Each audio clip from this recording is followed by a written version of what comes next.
Hey everybody, it's X, and welcome back to another premiere draft of Innistrad Midnight Hunt. Without further ado, let's get back into this flashback season. We're going to pick one, pack one, the mythic common of the format, Organ Hoarder. This card is exceptional. It is better than literally every other common and uncommon by win rate, and it is certainly better than Rite of Harmony here. This is a little bit slow and fiddly to try to get working.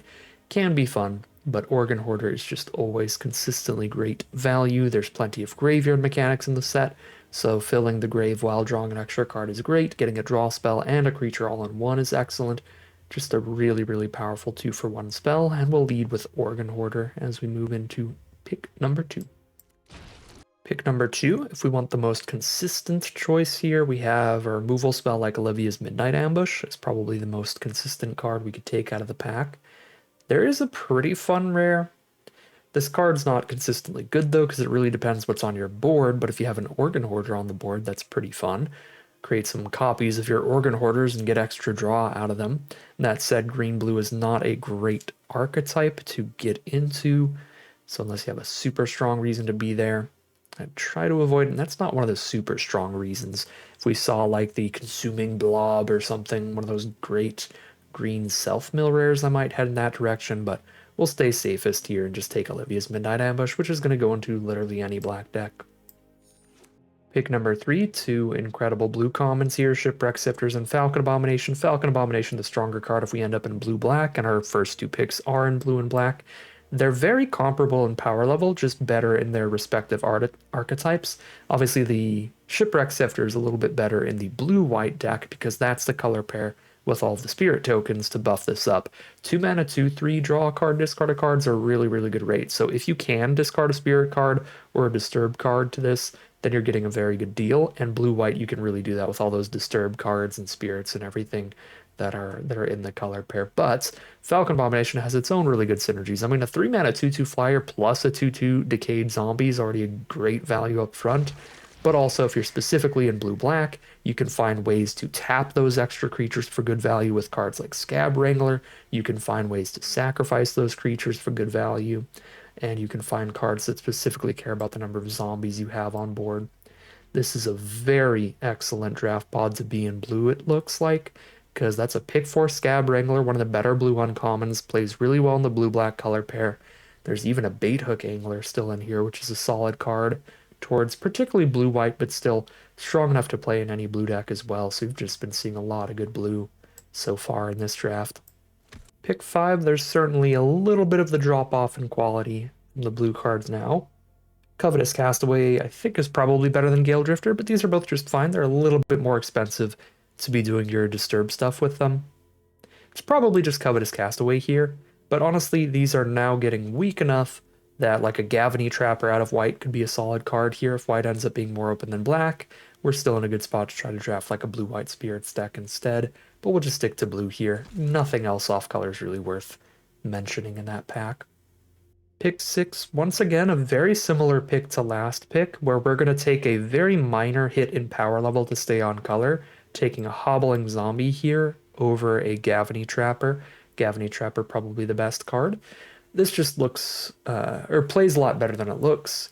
It's only 1 mana to get it out on the board. There's not a million great 1 mana creatures, so it's pretty easy to get it curving out, and it works great with one of the mechanics of the set, which is Coven, which wants you to have 3 different power worth of creatures on the board, and there's not a lot of like very playable 0 power creatures. Well, the Gavany Trapper is an excellent one. Pick number 7. This pack looks pretty bad for everybody. The best cards being Immolation as pseudo removal in red. It can kill the really small stuff. Candle Trap is really not a great removal spell. Their creature gets to keep all of its abilities. It still gets to block. I'll just take Immolation here, but I don't think we'll be playing anything we see in that pack. Wow, okay. Pick 8, there's still a Siege Zombie and a Foul Play. That is really, really nice. I think the narrowness of Foul Play, since it can only kill the small creatures, is probably weak enough to take Siege Zombie over, because this is one of the best cards to fill out your curve with at 2 mana, similar to the Scab Wrangler in the blue-black archetype. So I think Siege Zombie, deceptively good. And foul play's a little worse than it looks. Still a great card, but black gives you access to Olivia's Midnight Ambush and Defenestrate and Eaten Alive. There's so much other removal in black. I think we can pass up on foul play there. Now we take a Larder Zombie over nothing much. Neonate's Rush actually probably the best card here.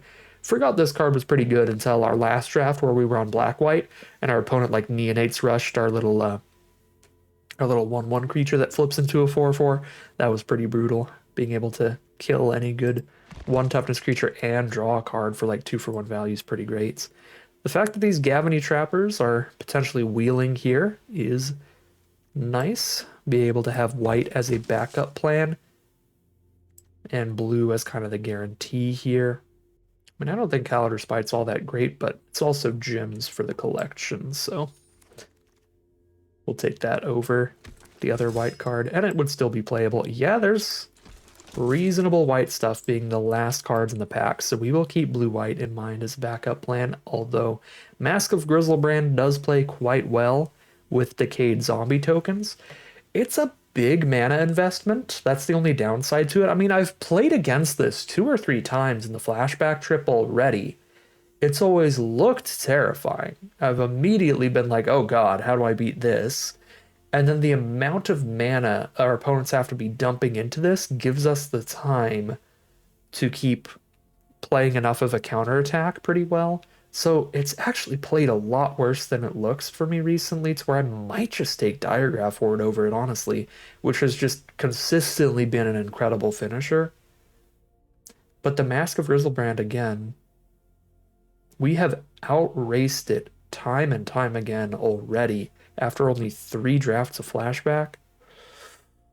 I think I'm going to go Diregraph Horde. I think that card is just incredibly consistent. Very worth the mana investment there. Now we take a Defenestrate, and this whole backup white plan does not need to happen. We just get to stick to blue-black Zambos and have a great time.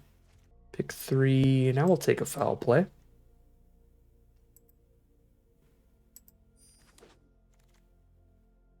Another foul play. I don't really want to load up on them, but best card there for us.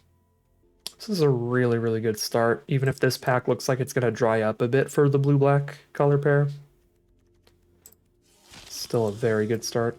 Well, so much for drawing up. Ecstatic Awakener and Revenge of the Drowned are both excellent. I think after that double foul play here, we probably go for Ecstatic Awakener, lean in that direction. Because now we're on double foul play, Defenestrate, Midnight Ambush. Yeah, I could use more creatures, especially the cheap ones like Ecstatic Awakener, that get your curve going quick. This pressures for so much damage early with the Awoken Demon as well when you sack your Decayed Zombie or something. Jesus, okay. Siege Zombie and Ecstatic Awakener still here again. Never mind about getting cut for pack 2. We're gonna have a just nice consistent draft here.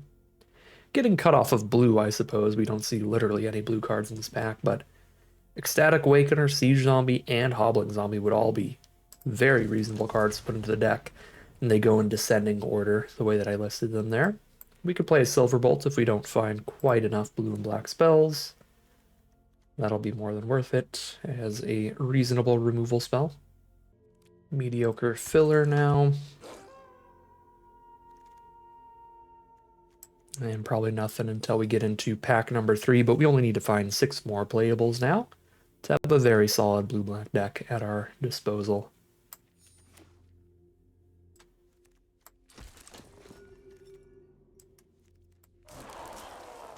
I guess we run the Scarecrow for now. Pack 3, pick 1. Ooh, well there you go. On color rare, and it's a great one. Jadar, 2 mana for a 1/1 at the beginning of your end step. If you control no creatures with Decayed, spit out a 2/2 Decayed Zombie token. Excellent with good ways to sacrifice those cards, like the Ecstatic Awakener, but even without, you just keep attacking with a 2/2 every single turn. It's going to die every turn, but it's going to get a new one and attack again. Jadar's a great card. We'll take it here. There's a lot of good stuff in this pack that is not going to wheel, unfortunately. Flip the Switch is an excellent counterspell, and Eaten Alive for very good removal. Maybe the blue and black cards here are strong enough and deep enough. Maybe people take Eaten Alive, Flip the Switch, Foul Play, and Gale Drifter to where There's a slight chance we wheel a Crawl from the Cellar, which is another great one. Very good graveyard recursion. But we're going to lead with Jadar on that pack. Now we'll take Olivia's Midnight Ambush. The fixing in this format is not very good. I'm not going to try to splash in a Teferi. I'd rather just keep things to be a streamlined 2-color deck here than try to splash in off like a Crossroads Candle Guide of all things. Adeline.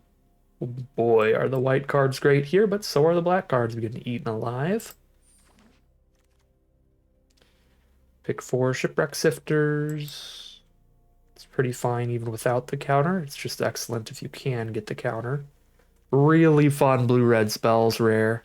This is like a real fun one to like pick one, pack one, go for that blue-red spells deck, see if you can't get some Seize the Storms and stuff. But here I am, drafting the best deck in the format again, as you do. Blue-black commons and uncommons, the deck. We have a Jadar at least. Take a Dreadhound here. Got plenty of 2s and 1s. And this is a solid finisher, lots of ping damage. Yeah, there's plenty of great stuff in this pack for us. And by this pack, I mean pack 3. I think we want the Nebelgast Intruder a little bit more than the Shipwreck Sifters copy 2, the way things look. Yeah, we'll take Nebelgast Intruder. Okay, I might still have to play Shady Traveler here for now, until we find one more playable. Not going to run Component Collector over it, or Duress. I will run Crawl from the Cellar over Shady Traveler. I mean, what's the creature count? 16? Yeah, 15 creatures and Crawl from the Cellar, good enough. Goodbye, Shady Traveler. The one argument for running Shady Traveler is that our Olivia's Midnight Ambushes do really want us to I actually cut a Silverbolt for a Devious Cover-Up. Our Midnight Ambushes want it to be nighttime, so just having one random werewolf to start that day-night cycle flipping back and forth could be reasonable. Alright, might run a No Way Out over something here too. Because that's also a solid non-creature spell. I'm not doing double Devious Cover-Up loops. I think this deck has enough creatures to just win the game by combat damage. I could still run 2 of them just to have 2 counterspells in the deck, I suppose. But they're definitely the more filler counterspells over the much more efficient Flip the Switch. That also impacts the board with a Decayed Zombie. I mean, honestly, do we just go sorcery speed, play to the board blue-black here? Just cut the cover-ups?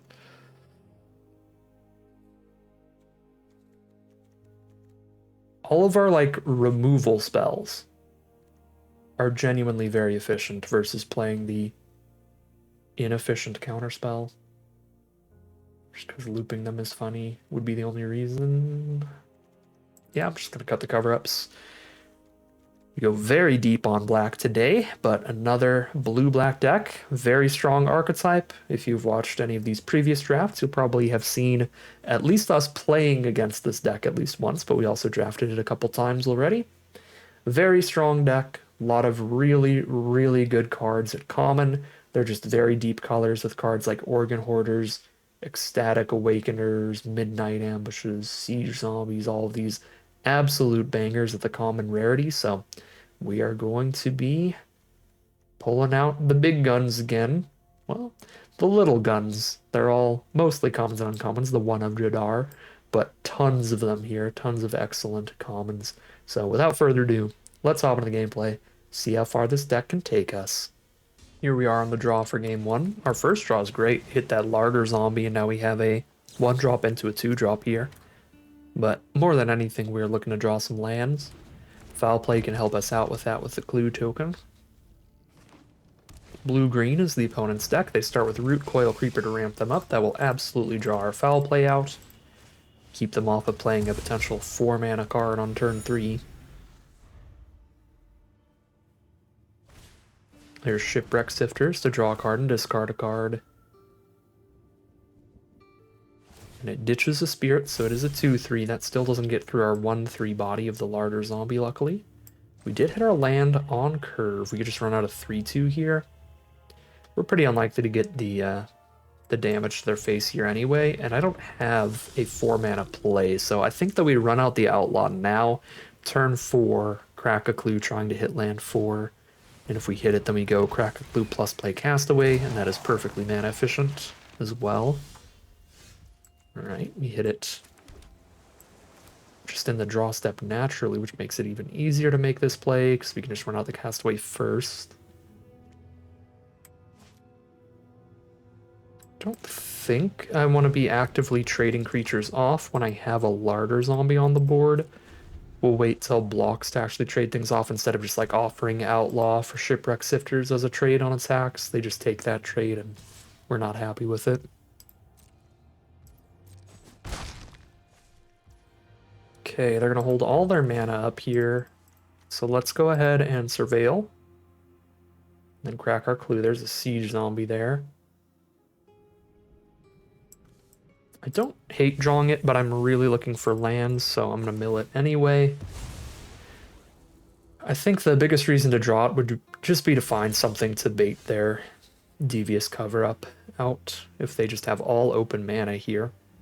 It's likely some form of instant, either removal spell or counterspell. If it's a counterspell and it hits Diregraph Horde, we are going to cry about it, so let's not run out Diregraph Horde. We'll play Hobbling Zombie. Now we have enough creatures to send in the Outlaw trade for Sifters and still have the 3 untapped creatures. They could have Defend the Celestis here, I guess. The 3+1/+1 counter instant, but they don't. It's Memory Deluge. Very strong rare. Look at the top 4 cards of their library, put 2 into their hand, and they can flashback it again for 7, looking at the top 7 cards of their library and putting 2 into their hand. So we're definitely going to Diregraph Horde that whenever they're tapped out. Even if I hit the 6th land for Dreadhound, I'd rather lead with the Horde. Just guarantee that that's not going to happen. At the beginning of your upkeep, mill a card. Then if there are 3 or more creatures in your grave, transform it. So now we really, really want to mess with their graveyard if we can, but they're holding up 4 again so far, it looks like. Please play another creature main phase 2. They're not going to, so if they have the counterspell, they get to keep all of their graveyard shenanigans protected. There is land 6 for Dreadhound. So 3 really good spells. We're going to have to just run one of them out into the counterspell here. We don't really have another option. I think I run Dreadhound out here. If they don't have a counterspell, it's still a very strong spell that can win us the game. And if they do have the counterspell, we get to keep the Diregraph Horde and counter their next piece of card draw, which is a really big, really important thing to do. I suppose if I Eaten Alive sacking a creature, that's a little interesting. We could Eaten Alive sacking Castaway, then if it's Flip the Switch instead of Devious Cover-Up, we can pay the 4, so we can resolve a Flip the Switch guaranteed, and then also spend the 5 recasting this, and then they counter the recast instead. That actually feels like the most enticing play to me. And if they instead have Devious Cover-Up to just counter it no matter what, then they'll be tapped out of the counterspell and the Diregraph Horde will resolve. Those were horrific mills for me. Awakener, Organ Hoarder, Defenestrate. 3 great spells. And that's what I call finding the line, baby. You love to see it. They actually shuffled in. They shuffled in their flashback card. We still have to play Diregraph Horde to stop the Sprout from flipping, but that's surprising to me.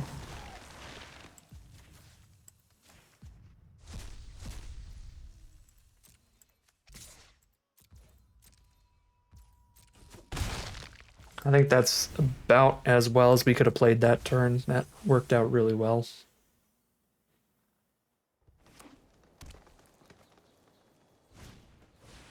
Firmament Sage, starting the day-night cycle. Every time it flips, they draw a card. So we want to make sure to try to cast at least one spell every turn.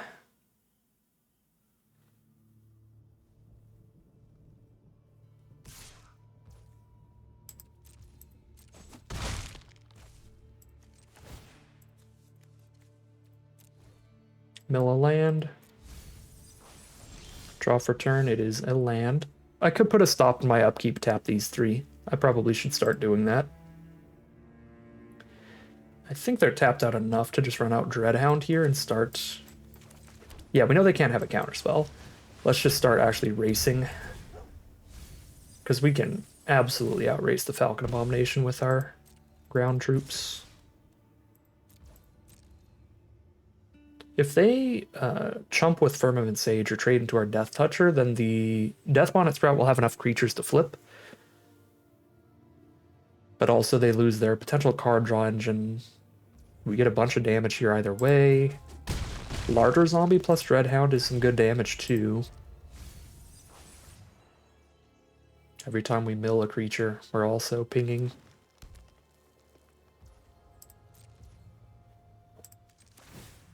Although I don't think I'm wanting to mill if I see a good creature on top regardless. Okay, so let it go to nighttime so they can draw a card.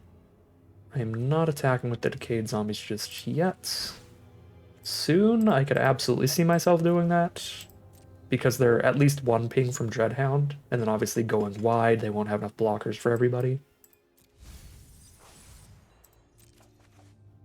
Jadar. Well, that's like the one draw. I think I would want to attack with them right now, because then they all die and I get a new one, but that's fine.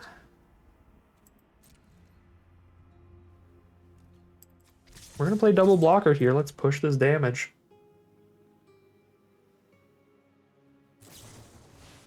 They redrew the Memory Deluge.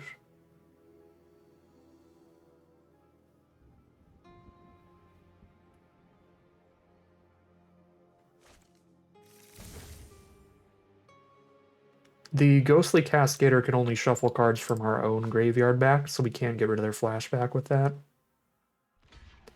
We have to choose our own stuff.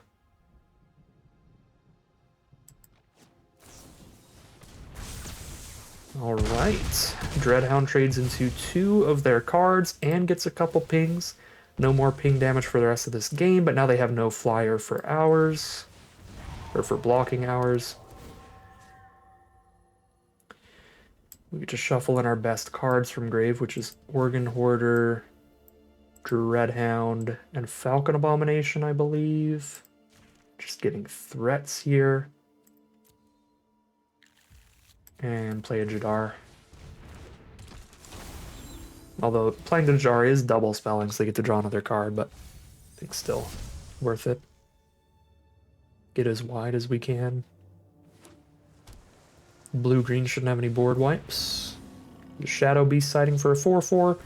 Briarbridge Tracker, fantastic rare. 3 mana, 4/3 Vigilance plus a clue token. Scab Wrangler. Let's see, they have 1, 2, 3, 4 blockers. They block 1, 2, 3. Okay, they block the 3 power, the 3 power, the 2 and the 2. They take 1, 2, 3. They go to 2 life, but they live. So we just attack in the sky then, since they're going to live here anyway. What if I tap Larder Zombie, Jadar, and Scab Wrangler? That's 1, 2, 3, 4, 5 attacking creatures and only 3 blockers. 2 power creatures get through and they go to 1, which is also still alive. Yeah, we just cast a Gator. And then Scab Wrangler and just tap everybody after their untap step.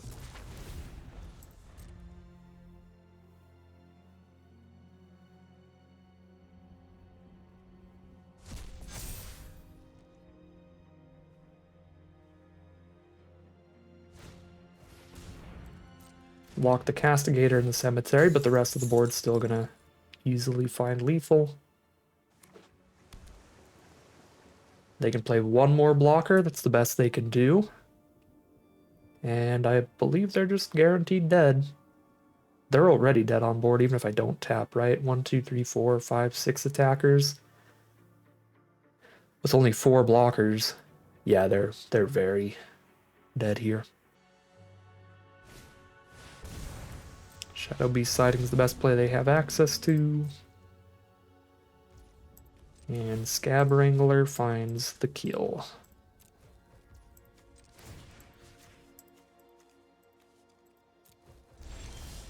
And there's the concession from our opponent. We start things off 1-0 heading into game 2. Spicy hand here for game 2. We're on the draw on this one.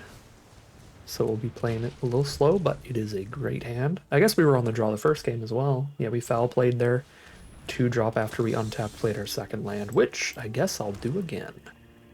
Honestly, foul play is such good value, I don't mind not leading with Jadar. Well, I'm still going to lead with Jadar. We'll foul play next turn. Take one hit here to get the Larder Zombie immediately going by Jadar being 2 permanents. And then get our Decayed attacks every single turn. Should be really rude. Find an island. Already don't want it. I've already got 4 mana. And nothing that expensive. So let's go open mana here. They could have the like +2/+0 combat trick. Pretty much any combat trick would make foul playing bad here because they could counter the combat trick with... or counter the removal spell with the combat trick. I could just run out Arrogant Outlaw, and that's still very good for me. Yeah, let's just put Life Total Pressure on here. We can just outrace the Interloper. I don't need to kill that specifically. This might be a happy accident here. I think even if they do have a combat trick in their hand, it's probably better to just put more power on their board when their only creature can't block. So I think I was under the wrong idea that I should be foul playing there. I don't think that's the play. No matter what's in their hand. I'm gonna mill all my lands and then like draw my Dreadhound or something. Okay. Once again, this is probably Awakener plus Flip It. And this time I can attack all 3, although it is putting Jadar at a little bit of extra risk. Tiny bit. They could have the 3 mana 2/2 Flash Flyer or something. I'm not gonna put Jadar at any extra risk. We'll hit for 1 less. But that 1 less damage that we're hitting for has stacked up into 2 less damage throughout the game so far. So it adds up.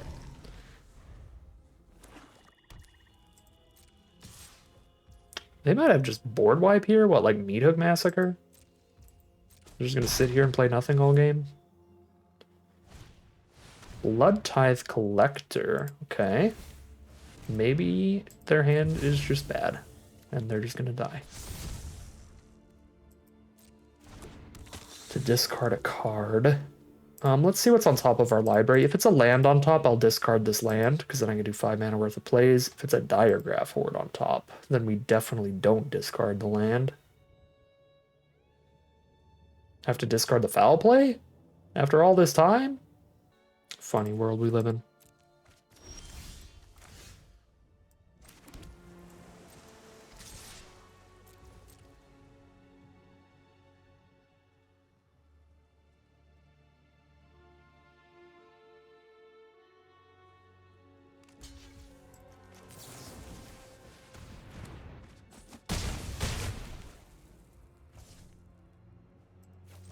So I'm missing 1 Jadar trigger because the new Decayed Zombie. I don't get another one.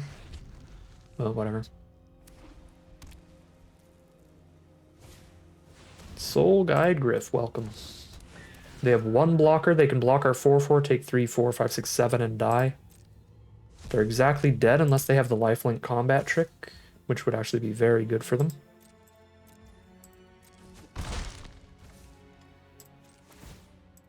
They're still probably in a losing position if they do have that trick. That's by far their best bet here.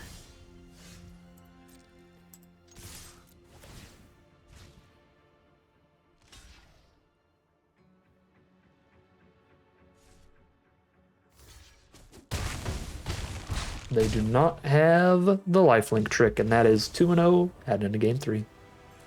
Here we are on the play for game number 3. I'm going to start with Awakener, so I have Awakener into Jadar into flip Awakener off of Jadar's token if we hit a land on time.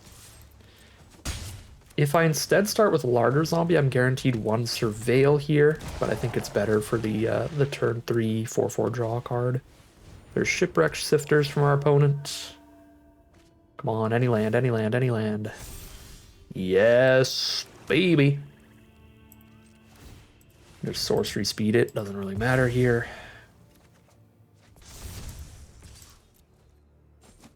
Boom, hit for 4, get a Decayed Zombie.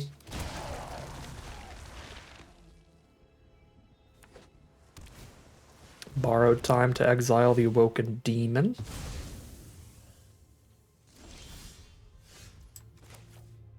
We go Castaway plus Midnight Ambush here, I believe. I should have attacked both. I would attack both, they block Jadar, I get 2 damage in and still Midnight Ambush. That was loose.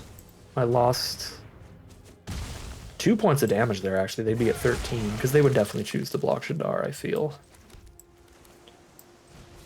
I guess worst case scenario, I lost at least 1 point of damage there.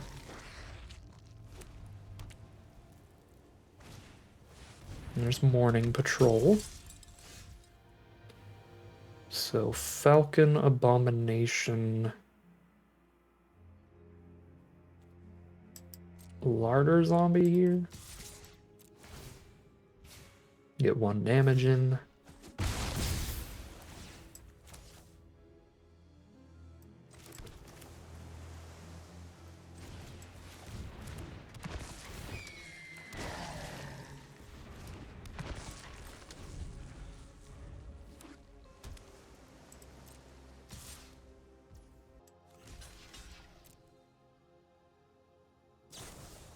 Sure.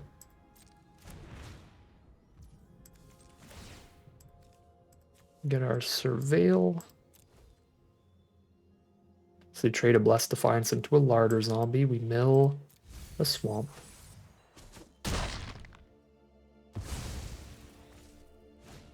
And they play their own Falcon Abomination.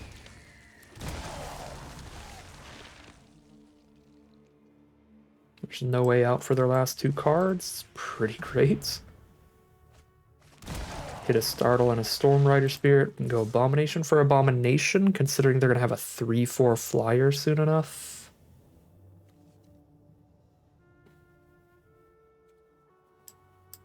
Yeah. They just take it. Play their 3/4 flyer.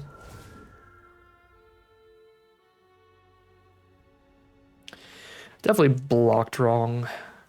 Actually, was my Castaway tapped? I think my Castaway might have been tapped when they attacked with Morning Patrol. If it was untapped, I definitely should have blocked with the Castaway there instead. Hoblin Zombie. And we're just going to sit here. Slowly dying to the Ghostly Castigator at this point. I mean, I guess I can Nebelgast Intruder and then double block. Not now, since I played Hoblin Zombie, but on a future turn. Let's hold off on a go wide here.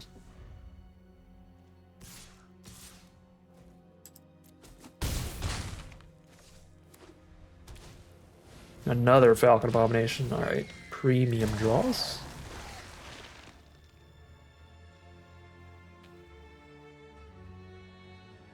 Probably just want their Morning Patrol to die now so they can get another flyer, honestly.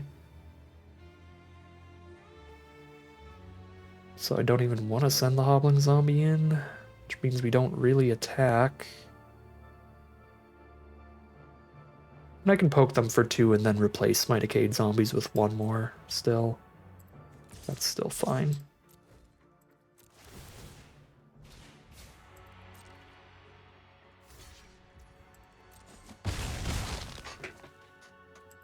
I guess the double block on Castigator isn't even great, because it's like, I still lose Intruder. It's fine. I kill the Castigator, lose an intruder, and then still have a Falcon Abomination to kill one of their Falcon Abominations. It's better than... Is it better than killing both the Falcon Abominations here? Probably.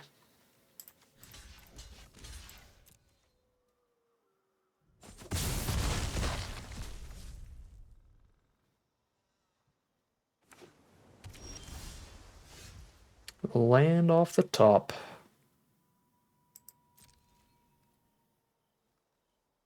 It's not looking good.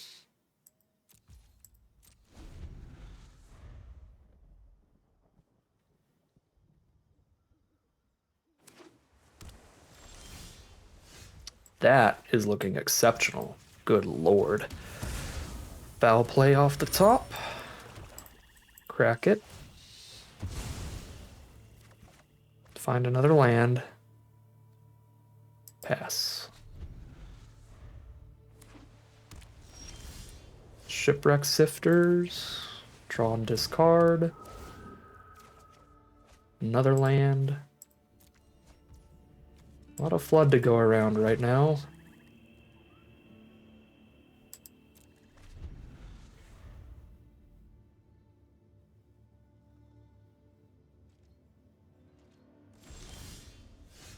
Static Awakener.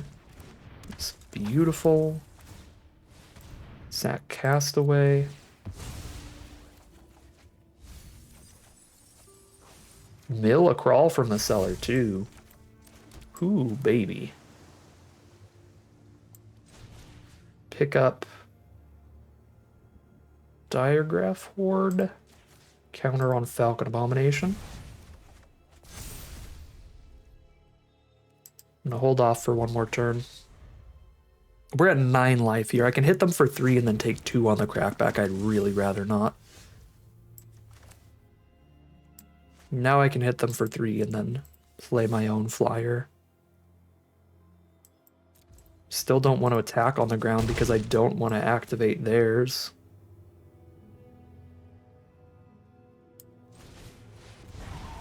I don't want to give them more flyers here.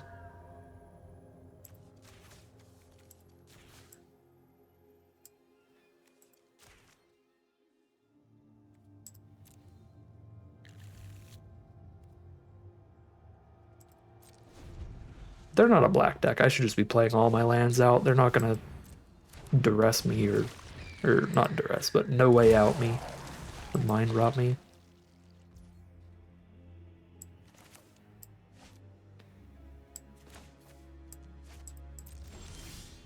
Siege Zombie is the draw right after shuffling it back. You love to see that.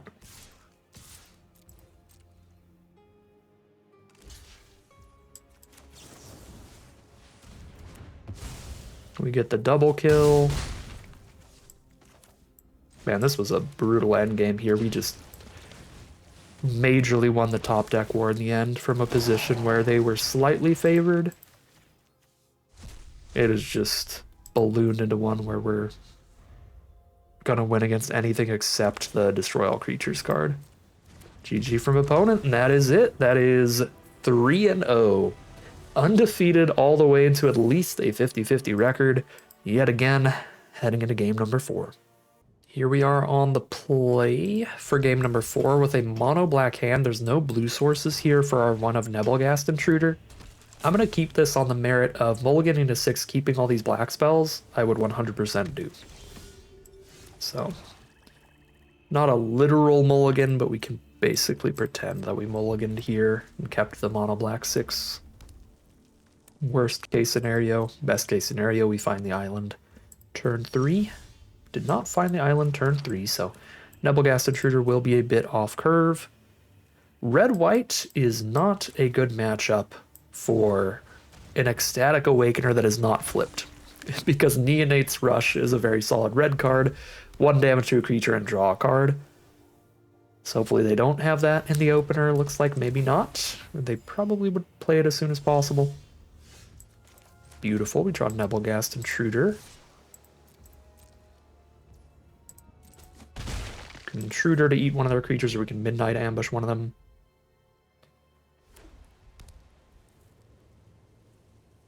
Intruder eating a creature is a much better deal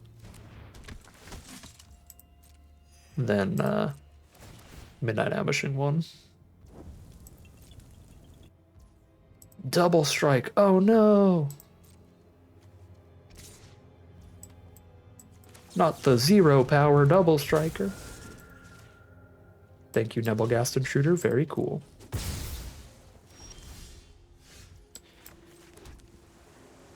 Diagraph Horde. Get a big old board here, which is good with Siege Zombie, where we hold up Midnight Ambush to make sure that dual craft trainer shenanigans don't happen. And if we hold up Midnight Ambush, we also flip Ecstatic Awakener. Yep, that feels correct to me. Although I don't really have anything I want to sack to Ecstatic Awakener, but at least I get to, like, push this attack here.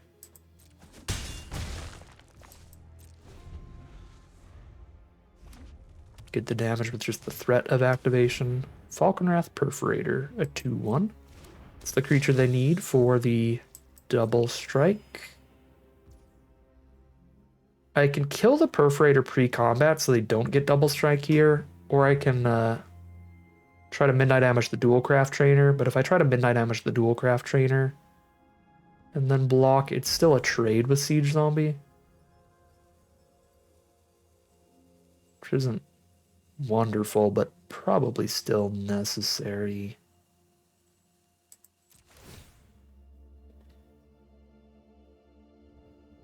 And then if they have their own combat trick to still win the fight, that's where I can just sack the Siege Zombie and draw my card and flip my Awakener.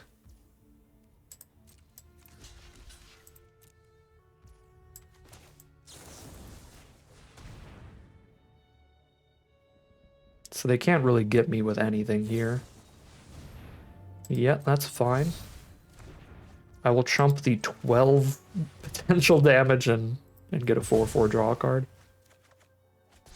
I guess 8 since I ambushed.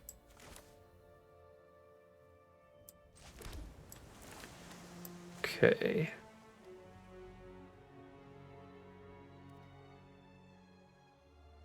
Without a combat trick, a 4/4 still holds off double striking attacks, although Perforator gets to now start setting in with double strike, but that's where the 3/4 comes in to block that. I think Dual Craft Trainer is bad enough for me here. I have to chill for a second still. Ideally till we find another piece of removal.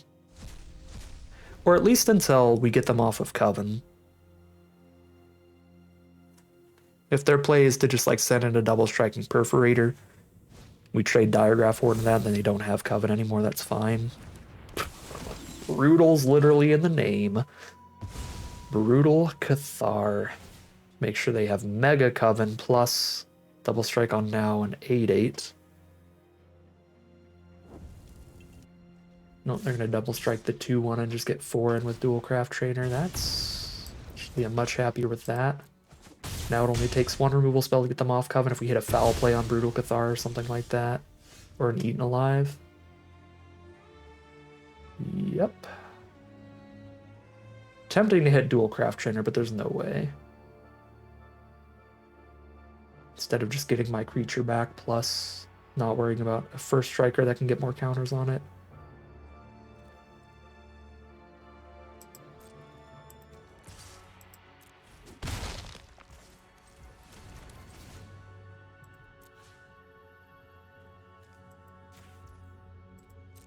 Because I draw another card here too.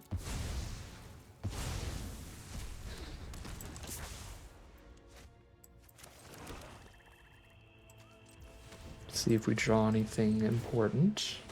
And they are not on Coven until they play a 3rd creature.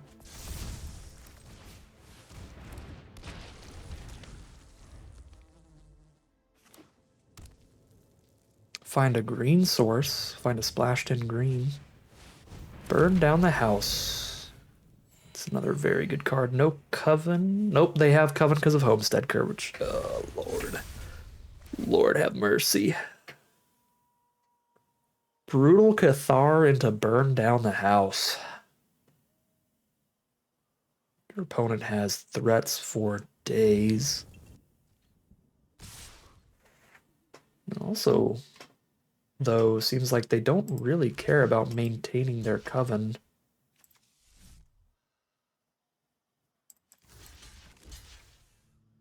Actually, this is our best play here. We just kill the trainer. Cost of one of our creatures. Those devil tokens are gonna get me, though. The ping for one no matter what. Like, even if they die. So, like, a devil trades into a hobbling zombie, another devil trades there and shoots me in the face. Burn down the house. Is crushing here. I can't even play this Scab Wrangler, because then one of the devils is going to kill two of my creatures. I mean, I guess I can play it, and then we just triple block, just block all three devils and start top decking here.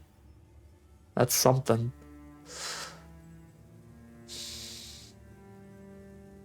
Yeah, block all three devils and just be on a non-favored top deck war. But we probably have a bit more card draw than our opponent there on Boros. They already drew Burn Down the House and Brutal Cathar. So we have to assume they've hit probably more of their bombs, if not all of them, by now. At least they don't have Coven for that yet. To make it the 3/3 lifelinker, but it's immediately a good draw. Yeah, I guess if it's not going to become the 3/3 lifelinker, then it's not that great, but if it were to, that would be awful for us. Basically can't miss a single draw step here.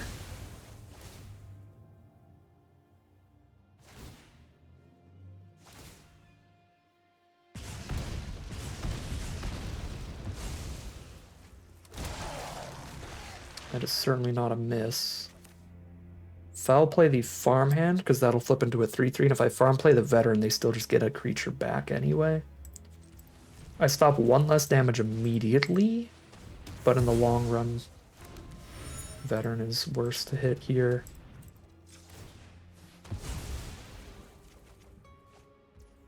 Okay, that life gain is something.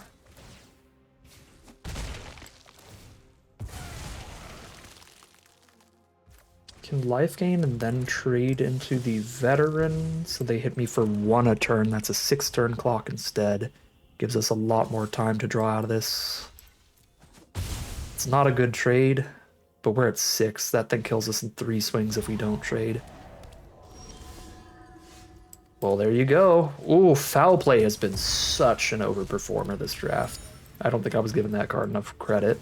But it was incredible in the mirror match. Being able to kill a 2/2 flyer and draw a card is really good. And then here as well, drawing 2 foul plays really, really helps the top deck war to dig through those extra lands with the extra draws. Although I'm not quite through them.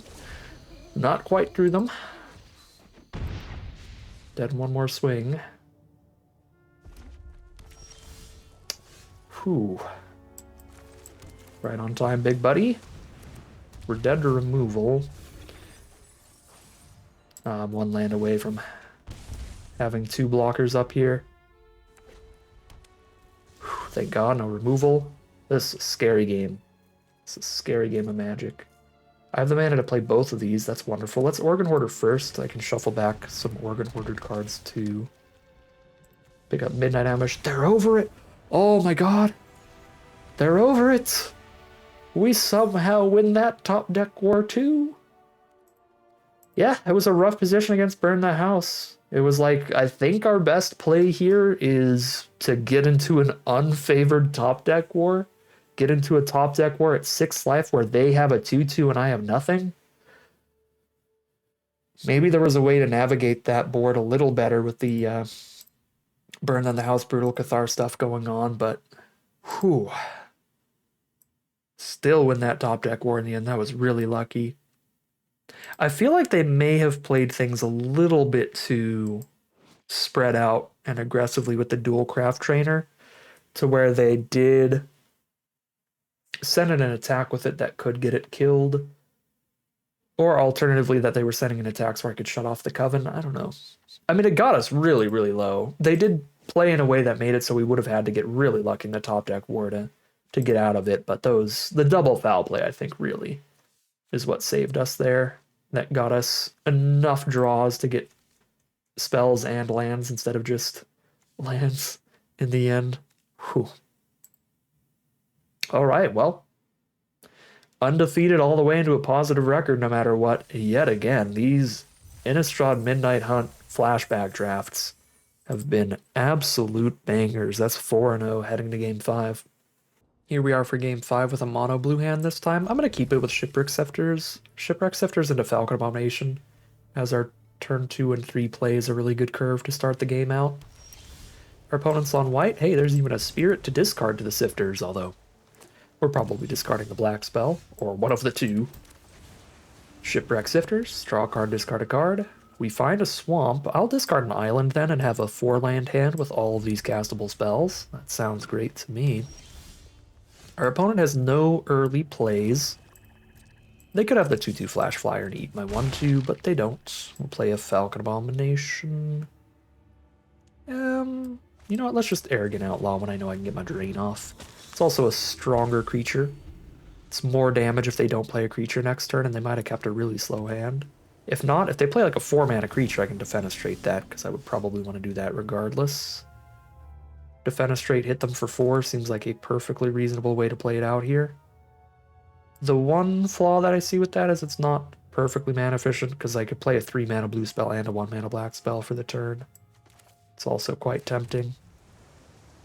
I have enough flyers in the hand, I don't really need to kill the 4/4, and I've got double blocks for it if I try to kill them in the sky instead. You know what, sure, let's just play...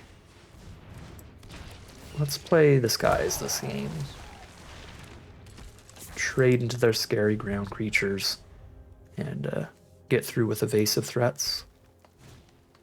Chaplain of Alms, that could be a flying creature if it ever dies, but we'll just not. Oh, now we can't kill the ground creature here.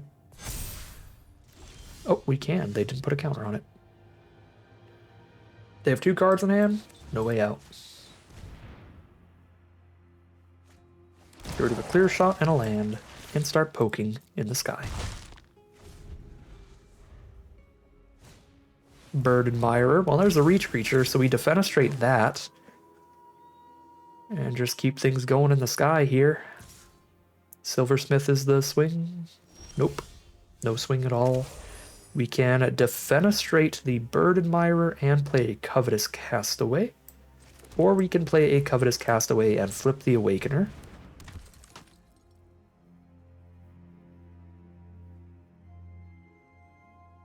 I think our board's good enough. We don't need to flip Awakener yet. Let's just get our flying damage. Keep that going.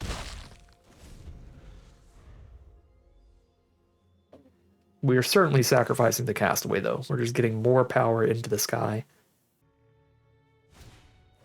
Homestead Courage on the Chaplain. Chaplain is the creature I really don't want to kill anyway. Jump so I can play a big flyer next turn feels great to me.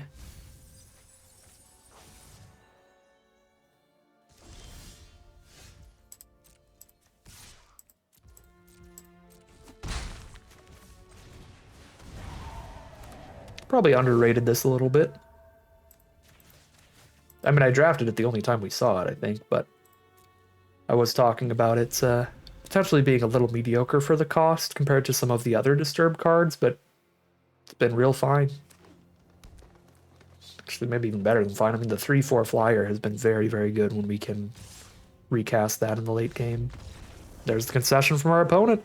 Too many flyers for them, and that is 5-0. We have gone undefeated all the way into the money for this draft. We will be getting more gems than we paid to enter. Here we are on the play. It's game 6.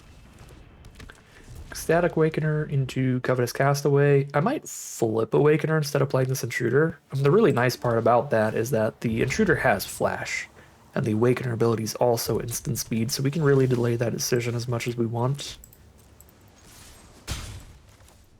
Certainly playing the Castaway over the Siege Zombie, play a creature that I actively want to sacrifice.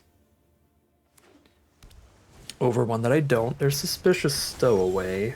That card is very strong. Draw a card, discard a card every time it hits us. If it ever becomes Nightbound, that will be a super, super mega nightmare.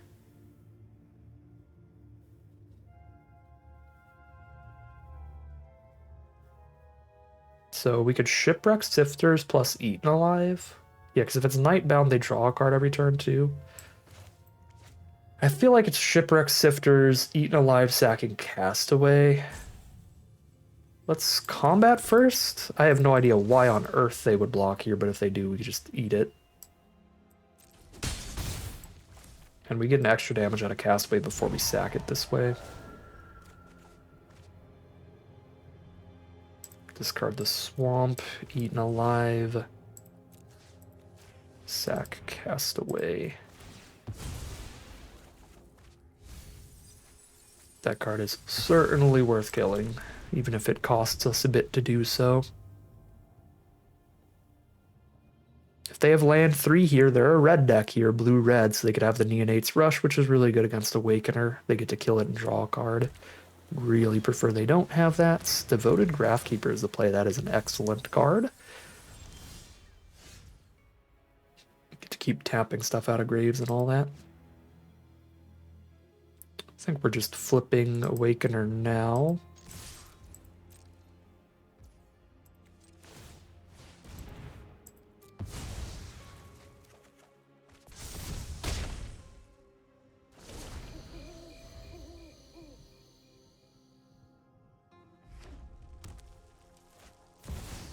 Oh, I'm glad it's nighttime.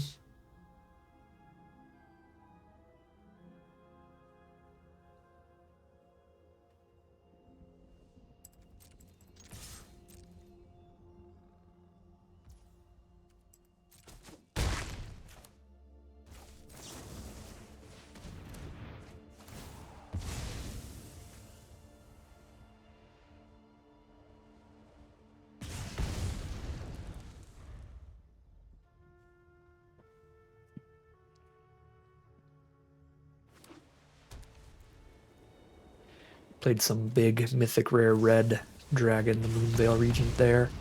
You're gonna Neonate's Rush plus the 3 damage removal spell? Sure. Basically a 1-for-1, because the Rush draws them a card, so it replaces itself, but the Slash does not. I don't like going so low on cards here. Or so low on board here, and low on life, but no way out while they've got 3 cards in hand. One of them is a Gale Drifter, so they get some value here. Out of the card anyway, but we ripped away a half of it.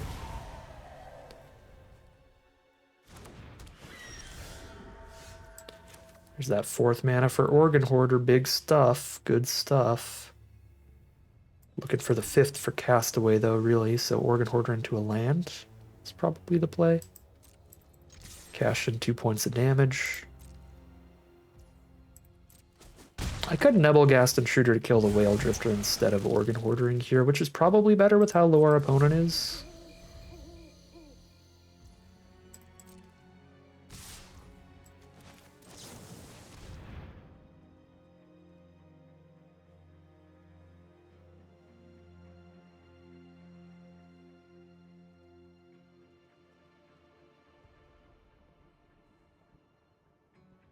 Devious Cover-Up, sure.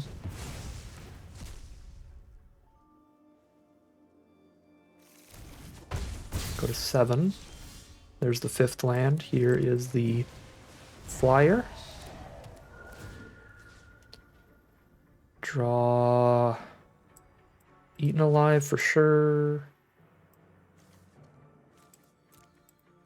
Foul Play for sure. Actually, I don't have double black. Maybe not Eaten Alive. Foul Play and some Midnight Ambushes. And we'll see if they've got removal for Castigator. Hopefully not. All gas. Go to 3. We can't kill the Graphkeeper. They just get a flying version anyway. And a slash to the face. Wow, all spells, no breaks. All right, very strong draw from our opponent. Don't think there's much we could do there. Did our best, fought through the big mythic dragon at least, but yeah, we killed both their rares, but Graftkeeper and Whale Drifter still enough to get that damage through. Missed a little too many lands. I think the biggest thing maybe was discarding the land to the Shipwreck Sifters early, although wouldn't have helped us a massive amount, just one more land slightly sooner. But yeah, I don't know. Good stuff from opponent. That is going to be 5-1 heading into game 7. Here we are for game 7. Reasonable opening hand, but nothing to sack the Ecstatic Awakener. We are unfortunately on the draw.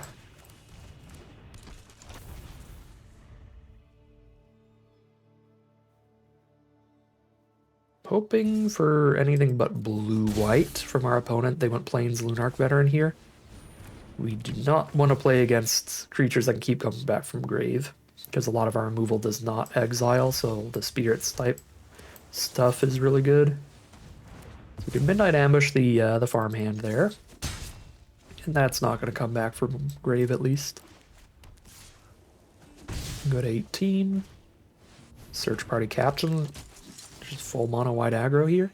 It's another card that's pretty good against all of our 1/4 and removal because it's already drawn them a card worth of value. We have drawn nothing but lands, so we have nothing to do here. We just pass.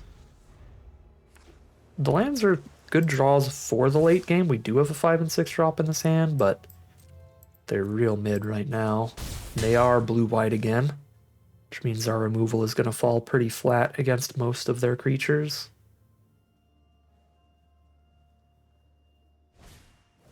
Such as the Devoted Graftkeeper, one of the strongest signpost uncommons in the set. Card shredded us last game, and it is likely to do the same here. If we ever kill it, it's a 3/1 flyer. If we don't kill it, it's going to keep tapping our stuff. There's a Jadar. Would have been really good with Awakener earlier. Okay right now, because I can play Jadar and then still Midnight Ambush, and what we can do here is Midnight Ambush the Graftkeeper in their end step so that they can't recast it as a flyer, and then Diregraph Horde it away after we untap and have our 5th mana. So we have a good ambush into Horde play to try to stabilize.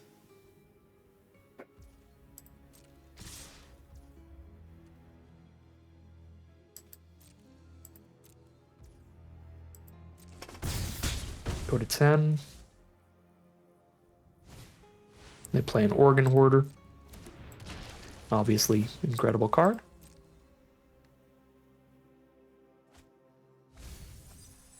Mills a second Graftkeeper. Oh lord, they found the double signpost.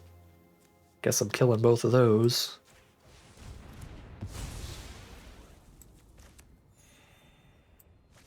With Diregraph Horde. And then the 3/4 blocker is also a huge deal here.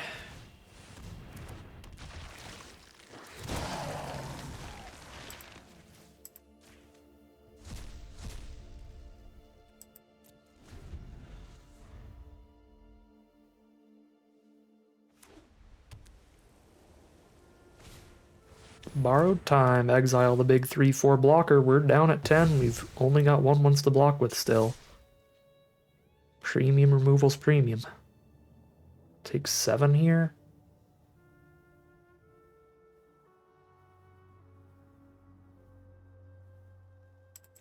I'm not living if I take 7. This is rough stuff.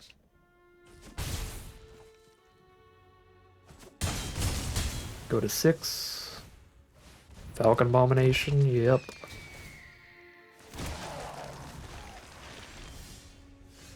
That is not my Dreadhound mana. It's not awful.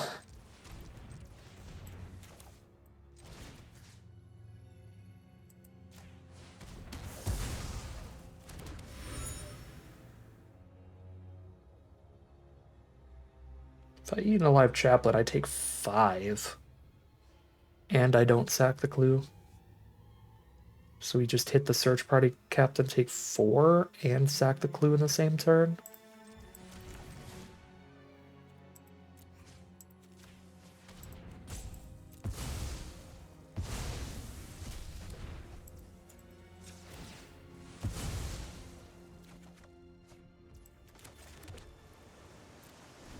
Preemptive GG because they have a combat trick in hand.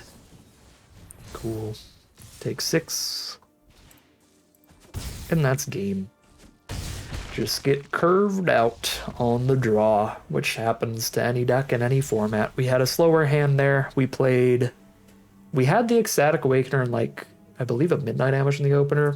So it's like we had a couple early plays, but the Midnight Ambush lines up really poorly against the Disturb kind of cards. So I just killed a farmhand with that Midnight Ambush, and then our draws did not line up well at all. We played nothing for a long time there. That was a super, super slow start.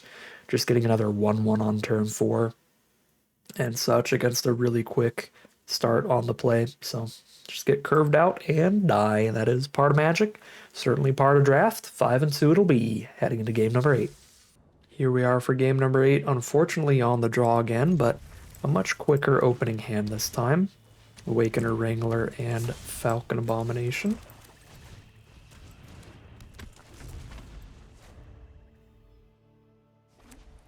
Black-white from our opponent. Great sacrifice archetype. I don't really want to trade Awakener into any combat trick here. Awakener for Awakener wouldn't be awful, but Awakener to combat trick would be. Scab Wrangler. Scab Wrangler into Abomination is going to be awesome.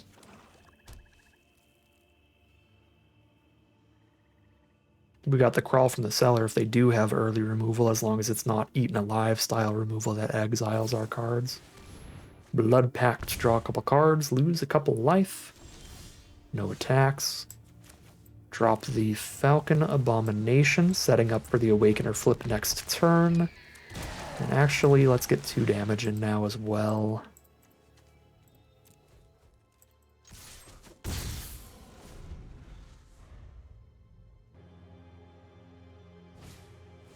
No Way Out.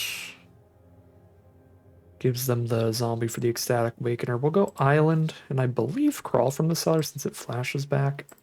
I could see just discarding both these lands. Because I could just sack a zombie for Eaten Alive still. But I'm sacking that to Awakener. I think I'm still going to want mana. Let's just discard the flashback card.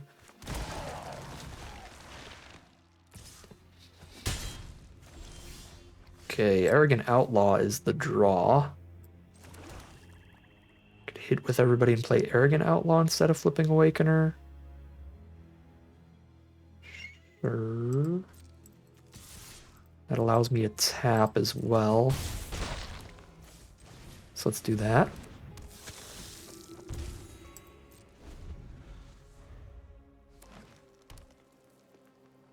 Black, white, and green. Our opponent has a very similar hand to the one that we just lost with last game. Like, this time we have, like, the Great Curve out. And our opponent has, like, the early Awakener, but, like, doesn't have another good creature till, like, turn 5, it looks like. Which might just be slow enough for us to be in the reverse position of what we were in last game. Just one of those awkward positions when it's like your hand has good spells. It's got 1 early removal spell. So you can't really mulligan it, but also if your opponent curves out on you, you can have trouble. Vengeful Strangler. They can sack that to the Ecstatic Awakener to enchant one of our creatures and make it so we have to sack something each turn, but the sacking happens during their upkeep, not ours. So it's not going to kill anything in time to matter. If we can find lethal damage this turn, which 3, 4, 5, 6, 7, 8, 9, 10, we can. Alright, so that is dead because Strangler does not trigger fast enough, I believe. Yep, triggers during their turn, so here's 10 damage. And that is 6 and 2. This is our 4th draft in a row of Innistrad Midnight Hunt where we have made it all the way to the final boss. Can we get our 4th trophy run in a row? Can we just be nothing but trophies throughout the entirety of 2026 so far? We'll find out as we head into that final battle. The full stress as well, win or lose, this will be the final game of Magic for today. All right, here we are on the play for the final battle of this draft, the deciding factor on if we get to trophy run every draft of the year so far. So it doesn't really technically matter all that much. We have an incredible win rate this year and this draft, no matter what happens. But that would just be so sick if we just quadruple trophy in a row. All right, we got a reasonable start here. I could defenestrate this witch, but I really don't care to. I think we're just holding off. We've got instants to play on their other creatures. This looks like a solid hand against Boros. Just multiple cheap removal spells against their scariest threats should be helpful. And nothing scary yet. Starting with 2 1/3s is also very good against Boros, because those are some turtley stat lines to keep them off of us. Jadar is going to be nice, but we'll Organ Hoarder first. Grab the Ecstatic Awakener. There you go, Jadar Awakener. Exactly enough mana to use both of those. The other thing that's really nice about that synergy is the Awakener being an instant speed ability allows me to hold up both of my removal spells at the same time.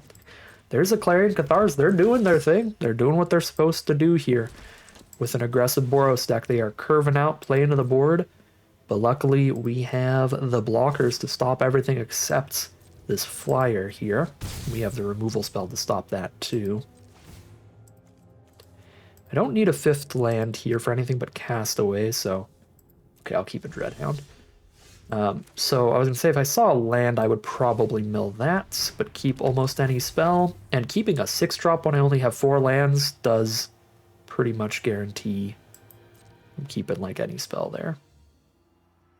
Oh, did I say I had the mana to play Jadar and Awakener and flip Awakener in the same turn? Because that is a massive lie.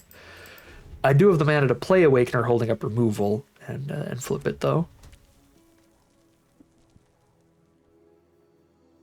Which I think I'll do here, because the Castaway is still a really good card to sacrifice.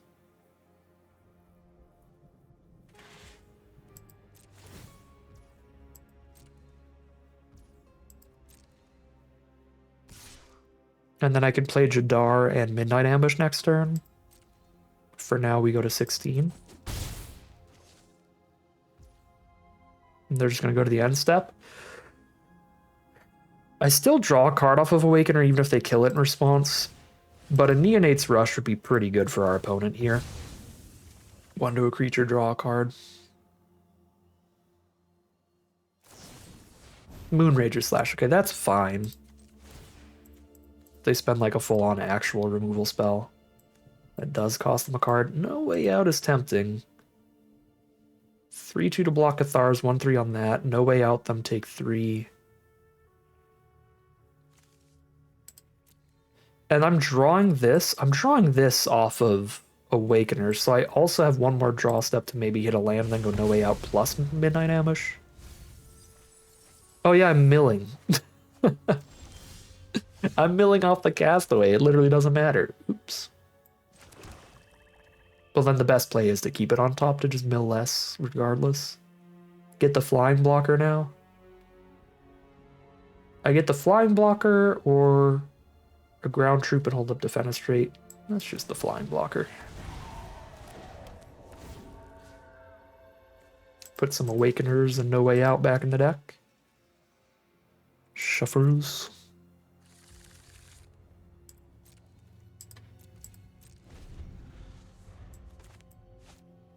I am like misreading all of the text in this final battle. Misremembering where all of my triggers are happening. But to be fair, it hasn't really affected my play at all, because I'm pretty sure every play I've made has still been pretty much what we're supposed to do. Oh, Jesus. Double borrowed time. Well, they've got 1 card left then. Okay, so they got 1 card left. I've got double removal here to stabilize with. I believe I need to take this. Keep the 3-2 for the Cathars. Do you have triple removal?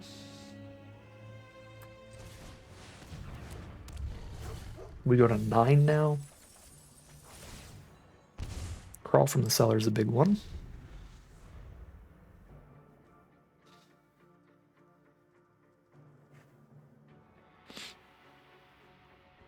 And we are one turn away from play a blocker, hold up a mountain of removal. They do have triple removal. Good grief. Quadruple removal? Actually, that is quadruple removal. They played Moonrager Slash as well. Ouchie. Stop. Go to 5. Okay. Yes, now we are in the position of play a blocker and 2 removal spells. As stable as we are going to get here. I believe this is a turn of no attacks as well. I think I need the 1/2 over the 1/1. But it's going to make me mill a card because I can't discard this island or the removal, and I don't want to discard Jadar. Might be better to discard Jadar than Awakener. Honestly, at this rate, Jadar's good with Dreadhound, but it's not good at blocking. Awakener can be a 4/4 on blocks with the right support.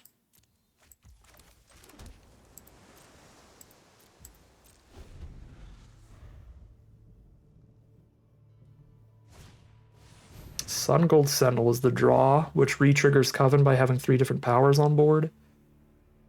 That can give itself hexproof from a certain color and can't be blocked by creatures of that color as well if they have Coven. So we need to shut off their Coven. Oh, that exiles my Crawl from the cellar too. Yeesh. Yeah, that's a good draw. So we need to ambush Candlegrove Witch right now and then also defenestrate the Sentinel.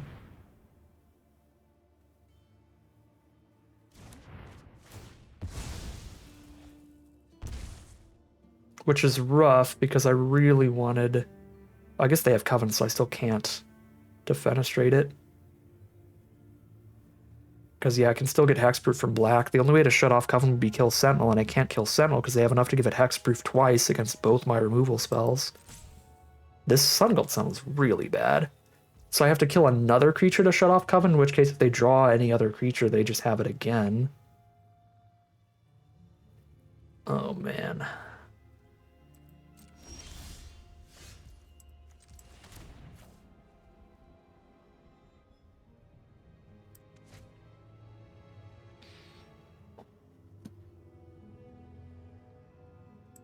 I kind of think I have to defenestrate Perforator here. If I just pass to them, then they give Sun Gold Sentinel hexproof from black and hexproof from blue. Yeah, they can do it multiple times in one turn.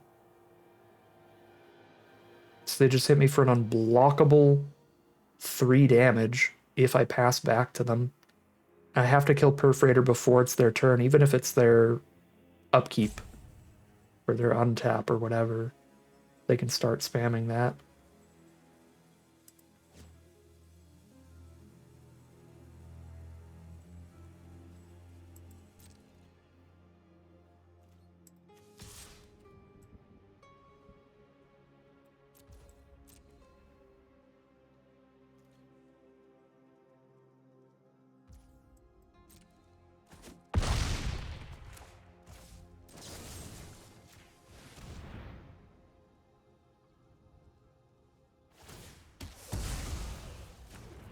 We hit them here with Dreadhound to get them on that basically 2-turn clock.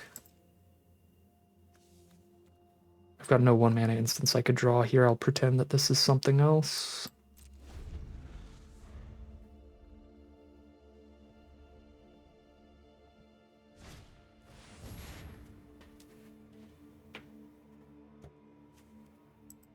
They top decked the creature, so Sun Gold Sentinel can be fully unblockable.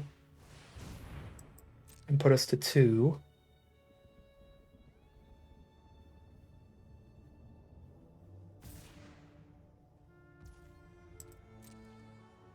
They're holding the other 2 mana up, though.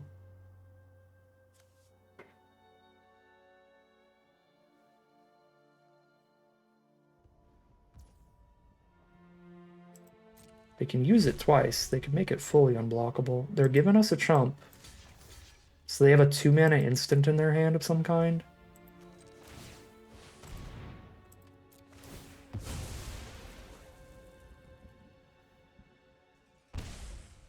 Now the Lambhold Harrier can also just shut off all our blockers.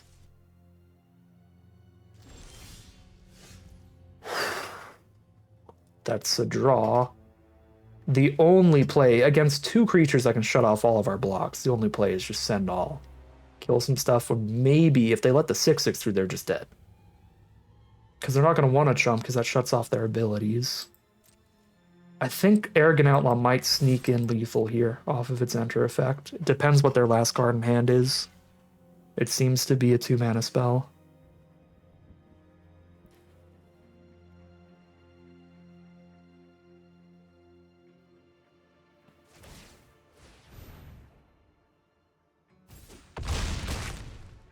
Okay, this is not going to be lethal. We put them to 1, and then we have 7 life against their 5 power. All they have to do is Lambholt Harrier to shut off the Arrogant Outlaw as a block. And then if they have any way to get the extra damage in, we're dead. The extra 2 damage in.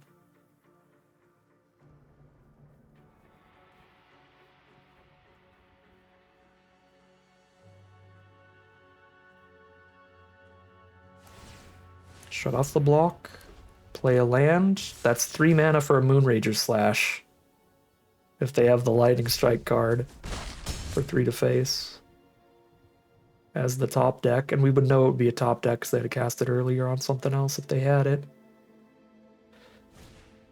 Light up the Knight for 2 to face off the top deck, dude. How does that end the win streak? Oh... We probably missed out a point of damage somewhere. What a gross ending. They just cast like 5 removal spells on us in their first like 5 or 6 turns.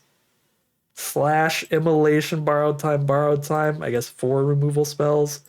That was so much to clear the board there. And get all that early damage. Man, so close. But the top deck of champions to wrap it up. And that ends our trophy run streak. Oh no, I 6-3'd.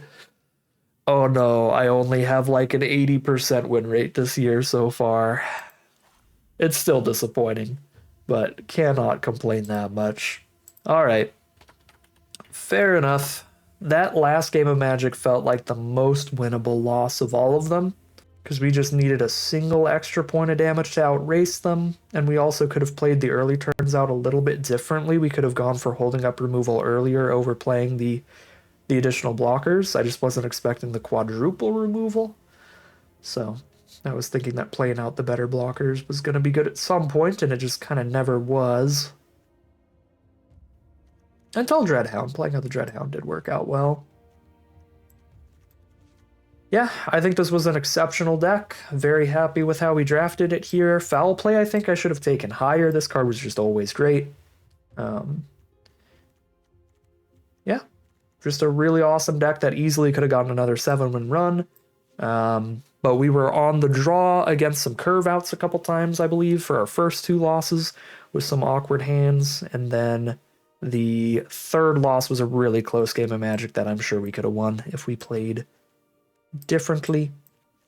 But we take those. We still have an absolutely absurd win rate in this format and an absolutely absurd win rate this year. And we've been drafting some real strong decks. But unfortunately, the trophy run streak, at the very least, ends there. But that is going to end today's video. As always, I'd like to thank my patrons and YouTube members for their support, as well as you for watching the video. If you enjoyed it and you're interested in seeing some more, you can always like, comment, and subscribe to tell the YouTube algorithm to send you some more in your recommended feed. If you'd like to support the channel directly, you can check out the Patreon link in the description below. And other than that, as always, thank you very much for watching, and I'll see you again soon for some more Magic Arena.